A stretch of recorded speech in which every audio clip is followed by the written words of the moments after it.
maayong hapon mga kapobre. Mao din ni atong mawer mga kapobre. Ano ni siya mga kapobre? Nani nahangyo rani nako mga kapobre. Nice siya mga kapobre.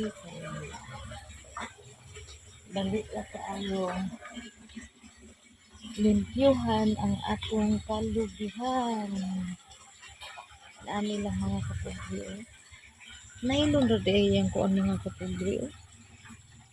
Nailon ra yang kuan, binahugan ng alambre pero makaputol siya bisag hagunoy mga kapobre. Pwede ra siya bato. Kaya nailon ra man siya. Wapo kay siya mga kapobre. Isa ka adlaw mga kapobre.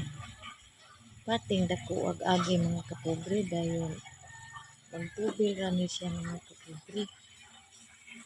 Inani mga kapobre.